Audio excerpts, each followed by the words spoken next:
Hello everyone, welcome in the free legal series by judicial dream. जैसे कि हम अपना स्पेसिफिक रिलीफ एक्ट डील कर रहे थे और वहां हमने लास्ट सेशन के अंदर रिसेशन डील कर लिया था। आज जो हम अपना टॉपिक डिस्कस करेंगे that is your part second chapter number third and that deals with rectification of instruments. और इसके लिए हमारे पास कौन सा सेक्शन है? Section number 26। सिर्फ ये एक अकेला सेक्शन है जो हमारे रेक्टिफिकेशन वाले कॉन्सेप्ट से डील करता है। ठीक है, स्टार्टिंग विद द टॉपिक हम देखेंगे सबसे पहला कि सेक्शन नंबर 26 के अंदर हमें कौन कौन सी सिचुएशन बताई गई है, या हम बोल सकते हैं कौन कौन से ऐसे ग्राउंड्स हैं जिनके बेसिस पर जो पार्टीज हैं वो कोर्ट के सामने जाके बोल सकती है कि हमारे इंस्ट्रूमेंट का रेक्टिफिकेशन किया जाए। ठीक है, तो जैसे कि आप देख सकते हैं प्रेजेंटेशन में हमारे पास इसके लिए 4 सब सेक्शंस हैं। ठीक है, यहाँ पे मैंने आपको कुछ वर्ड्स भी हाईलाइट करके दिए हैं ताकि आपको ये पता रहे कि ये की वर्ड्स हैं। यहाँ से दोनों ही, चाहे वो ऑब्जेक्टिव एग्जाम हो वहाँ पर भी इनसे रिलेटेड आपके पास डायरेक्ट क्वेश्चंस होते हैं। इसी के साथ साथ अगर आप मेंस आंसर राइटिंग वाले एग्जाम्स देखते हैं, जैसे कि अगर आप जुडिशरी के लिए भी जाते हैं, तो वहाँ पर भी जिन स्टेट्स के अंदर स्पेसिफिक रिलीफ एक्ट आता है वहाँ पर ये वर्ड्स आपके लिए बहुत ज़्यादा इंपॉर्टेंट होते हैं, क्योंकि ये सेक्शन के वो कीवर्ड्स हैं जो अगर आपने अपने आंसर के अंदर नहीं डाले हैं तो वहाँ पर आपका मार्क्स डिडक्ट होगा। ठीक है, इसीलिए सारे वर्ड्स को एक एक तरीके से अच्छी तरीके से समझेंगे। फिर भी अगर आपको कोई डाउट रहता है तो आप वो कमेंट बॉक्स में डाल सकते हैं। ठीक है, आई होप आपको ये चीज़ क्लियर हो गई होगी। अब हम स्टार्ट करेंगे अपना टॉपिक। ठीक है, तो सबसे पहले हमारे सेक्शन नंबर 26 कौन से टॉपिक के बारे में बात करता है? That is your rectification of instrument. तो पहला तो आपका एमसीक्यू का जो क्वेश्चन है वो यहीं से बन जाता है कि सेक्शन नंबर 26 कौन से टॉपिक से डील करता है, या रेक्टिफिकेशन हमारे स्पेसिफिक रिलीफ एक्ट में कौन से सेक्शन में दिया गया है। ठीक है, मूविंग फॉरवर्ड, अब सबसे पहले हम बात करेंगे हमारे सब सेक्शन 1 की, जो हमें बताता है कि कौन से ग्राउंड्स के ऊपर और किस पार्टी कौन अप्लाई करेगा कोर्ट में जाके, तब कोर्ट रेक्टिफिकेशन करेगा। ठीक है, when through fraud or a mutual mistake of the parties, a contract or other instrument in writing, not being the articles of association of a company to which the Companies Act 1956 applies, does not express their real intention there. अगर आप देखें तो जो purple वाले words highlighted हैं that is your grounds, यानी कि अगर कोई ऐसा कॉन्ट्रैक्ट या ऐसा इंस्ट्रूमेंट है जो किसमें है, राइटिंग में है, अदर देन, यानी कि जो मैंने आपको रेड वाला पोर्शन दिया है highlighted, that is your exception, यानी कि आप आर्टिकल ऑफ एसोसिएशन, यानी कि जब आप कंपनीज एक्ट, यहाँ पर पुराना कंपनीज एक्ट है दैट इज योर 1956, जो कि अब क्या बन गया है, कंपनीज एक्ट 2013। तो ये भी चीज़ आपको ध्यान में रखनी है कि जो कंपनीज के अंदर आर्टिकल ऑफ एसोसिएशन प्रिपेयर करता है तो वहाँ हमारा रेक्टिफिकेशन अप्लाई नहीं होता है। ठीक है, तो उस आर्टिकल ऑफ एसोसिएशन को छोड़कर जो भी कोई कॉन्ट्रैक्ट है या कोई ऐसा इंस्ट्रूमेंट है जो कि इन रिटर्न फॉर्म है और वहां पर पार्टीज की म्यूचुअल मिस्टेक होती है या कोई फ्रॉड किया जाता है, जिसकी वजह से क्या है, वो जो इंस्ट्रूमेंट या जो कॉन्ट्रैक्ट है वो अपना रियल इंटेंशन एक्सप्रेस नहीं करता है, तो उस सिचुएशन के अंदर कौन कौन सी पार्टी है जो अप्लाई कर सकती है कोर्ट में फॉर द रेक्टिफिकेशन?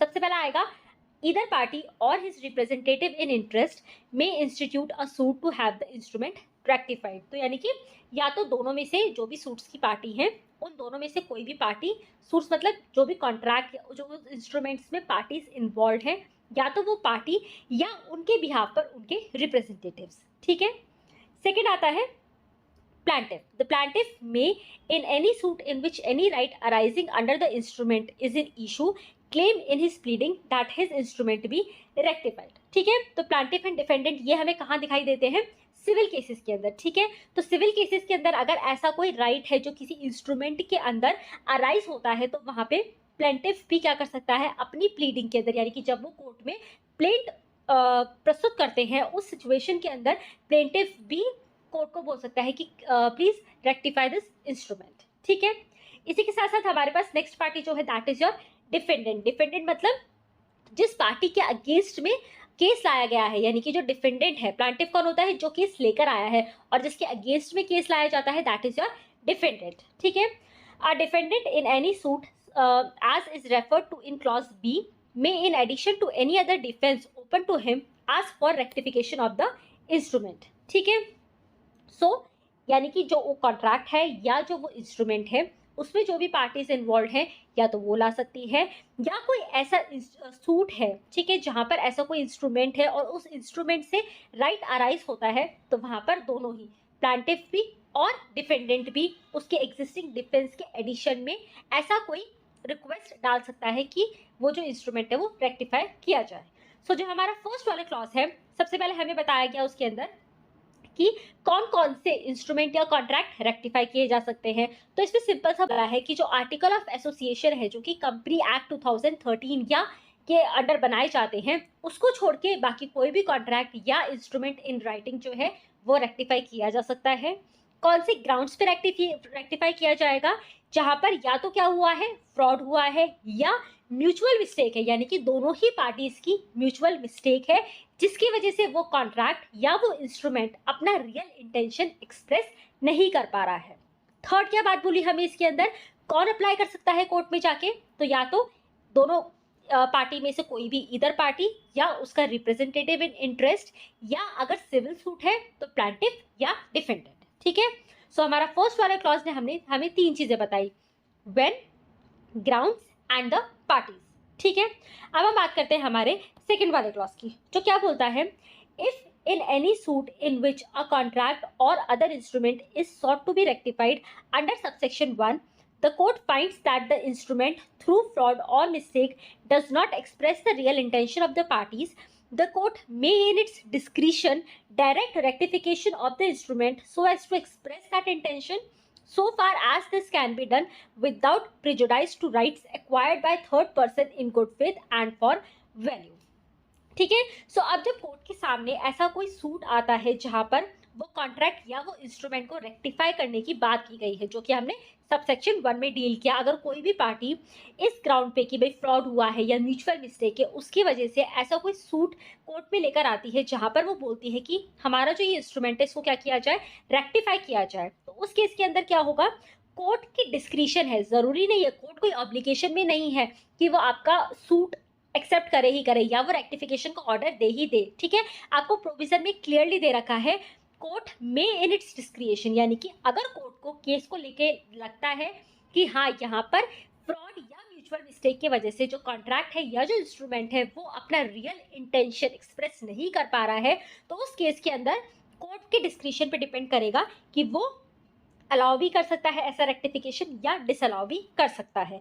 इसी के साथ साथ और क्या कंसीडर करेगा कि अगर किसी थर्ड पार्टी ने कोई राइट एक्वायर करे हैं ऐसे इंस्ट्रूमेंट या ऐसे कॉन्ट्रैक्ट में विद कंसीडरेशन, फॉर वैल्यू का मतलब क्या हो गया, कंसीडरेशन, क्योंकि आपने अगर कॉन्ट्रैक्ट एक्ट देखा होगा तो कॉन्ट्रैक्ट में हमने पढ़ा था कि किसी भी वैलिड कॉन्ट्रैक्ट के लिए कंसीडरेशन होना जरूरी होता है। ठीक है, एक्सेप्शंस को छोड़ के जनरल रूल की अगर हम बात करें तो इसी तरीके से यहाँ पर भी बोला गया है कि अगर किसी थर्ड पार्टी ने उस कॉन्ट्रैक्ट या उस इंस्ट्रूमेंट के अंदर गुड फेथ में और कंसीडरेशन के लिए कोई राइट्स एक्वायर कर लिए हैं, तो कोर्ट वहाँ ये भी देखेगा कि उस पर्सन के इंटरेस्ट को हार्म ना हो। सो ये सब चीज़ों को देखते हुए कोर्ट का डिस्क्रिशन है कि वो ऐसा रेक्टिफिकेशन अलाउ करे या ना करे। ठीक है, so second subsection I hope आपको सभी को अच्छे से समझ आ गया होगा, काफ़ी ईजी था। ठीक है, अब हम बात करते हैं सबसेक्शन 3 की, जो क्या बोलता है, अ कॉन्ट्रैक्ट इन राइटिंग में फर्स्ट बी रेक्टिफाइड, यानी कि सबसे पहले जब पार्टी सूट लेकर आई कोर्ट में तो वहां पर कॉन्ट्रैक्ट को रेक्टिफाई किया जा सकता है, and then if the party claiming rectification has so prayed in his pleading and the court think fit may be specifically enforced, यानी कि रेक्टिफिकेशन प्लस स्पेसिफिक एनफोर्समेंट का भी ऑर्डर दिया जा सकता है अगर कोर्ट को लगे तो। ठीक है, यानी कि ये भी कोर्ट का डिस्क्रिशनरी पावर है। तो पहले रेक्टिफिकेशन हो जाएगा ऐसे इंस्ट्रूमेंट का या ऐसे कॉन्ट्रैक्ट का, एंड अगर पार्टी चाहे तो वो उसके अंदर ये भी प्लीड कर सकती है, अगर उसने प्लीडिंग में ये दिया है, अगर उसने ये प्रेयर रखी है कि मेरे को इसका स्पेसिफिक परफॉर्मेंस भी चाहिए, तो पहले रेक्टिफिकेशन होगा, उसके साथ अगर कोर्ट को सही लगता है तो स्पेसिफिक परफॉर्मेंस का भी ऑर्डर दिया जा सकता है। ठीक है, अब हमारा क्लॉज नंबर 4 क्या बोलता है, no relief for the rectification of an instrument shall be granted to any party under this section unless it has been specifically claimed, यानी कि कोर्ट जब तक आपको ऐसा रिलीफ प्रोवाइड नहीं करेगा जब तक कि आप उसको स्पेसिफिकली मांगते नहीं है, कोर्ट वही चीज देगा जो आपने मांगी है। तो आपको अपनी प्लीडिंग में स्पेसिफिकली लिखना होगा रेक्टिफिकेशन के लिए, तभी कोर्ट अलाउ करेगा। ठीक है, इसमें भी आपके पास क्या है, एक प्रोविजो है, यानी कि एक एक्सेप्शन है। क्या एक्सेप्शन है?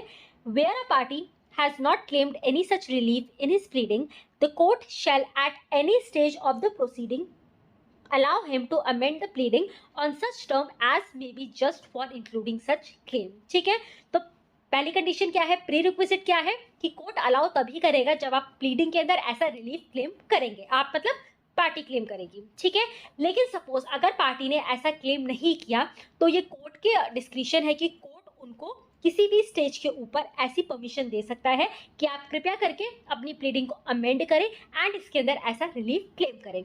सो ये अमेंडमेंट वगैरह ये सारी जो चीज़ें रहती हैं ये आपके सीपीसी का पार्ट रहती है कि कौन से ऑर्डर, कौन से रूल, तो वो जब हम डिस्कस करेंगे तब हम उसको एसआरए के साथ भी करेक्ट करेंगे। बट अभी के लिए आपको ये ध्यान रखना है कि आप कृपया करके अपनी प्लीडिंग को अमेंड करें एंड इसके अंदर ऐसा रिलीफ क्लेम करें। सो ये अमेंडमेंट वगैरह ये सारी जो चीज़ें रहती हैं ये आपके सीपीसी का पार्ट रहती है कि कौन से ऑर्डर, कौन से रूल, तो वो जब हम डिस्कस करेंगे तब हम उसको एसआरए के साथ भी करेक्ट करेंगे। बट अभी के लिए आपको ये ध्यान रखना है कि प्री रिक्विजिट कंडीशन क्या है, कोर्ट आपको रेक्टिफिकेशन कब की रेमेडी कब देगा, रिलीफ कब देगा, जब पार्टी अपनी प्लीडिंग के अंदर क्लियरली ये एक्सप्रेस करेगा कि मेरे को ये रिलीफ चाहिए। ठीक है, सो आई होप आपको सेक्शन नंबर 26 अच्छे से क्लियर हो गया होगा। एक बार हम फटाफट से इसका रिकैप यानी कि रिवीजन कर लेते हैं ताकि आपको और क्लैरिटी रहे। फिर भी अगर आपको कोई डाउट्स हो then please put it in the comment box. ठीक है, सबसे पहला हमारे पास सबसेक्शन में क्या बोला कि कौन सा या तो कोई कॉन्ट्रैक्ट या कोई ऐसा इंस्ट्रूमेंट जो क्या है राइटिंग में है, अदर देन यानी कि article of association of company को आप रेक्टिफाई नहीं कर सकते हैं। ठीक है, वो उनका जो प्रोसीजर होगा that will be part of companies act, पर एसआरए के अंदर आप आर्टिकल ऑफ एसोसिएशन को रेक्टिफाई नहीं कर सकते हैं। ठीक है, सो एनी कॉन्ट्रैक्ट या इंस्ट्रूमेंट इन राइटिंग।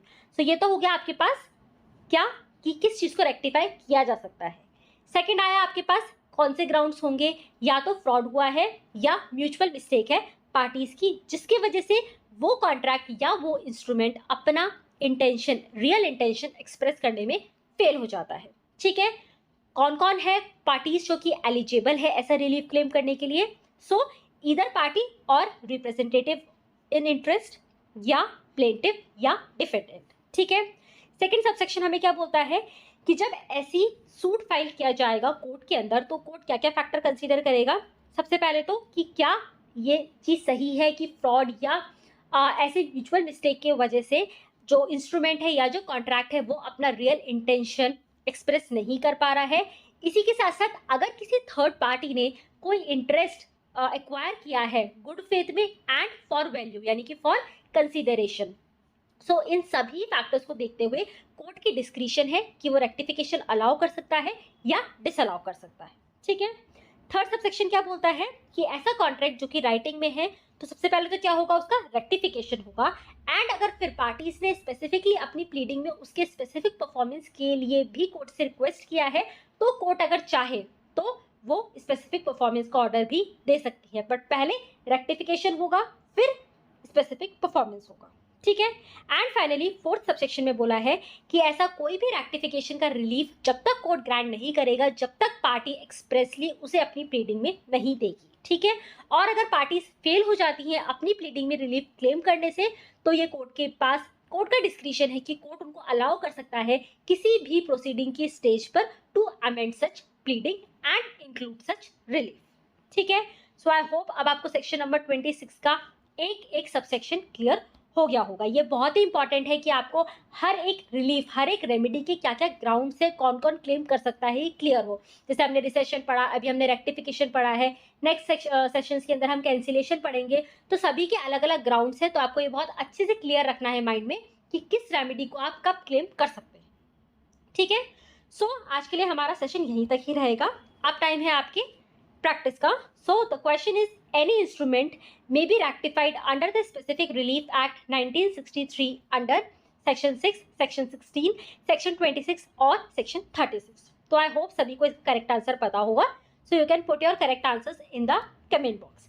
इसी के साथ साथ आप और भी ऐसे objective questions and mains oriented questions हमारी वेबसाइट www.judicialdream.com पर लॉग ऑन करके प्रैक्टिस कर सकते हैं। इसी के साथ साथ आप हमसे कनेक्टेड रह सकते हैं through Telegram, WhatsApp and Instagram. सभी के लिंक्स नीचे डिस्क्रिप्शन बॉक्स में अवेलेबल हैं। So stay connected, stay updated, मिलते हैं नेक्स्ट सेशन में न्यू टॉपिक के साथ। Thank you so much.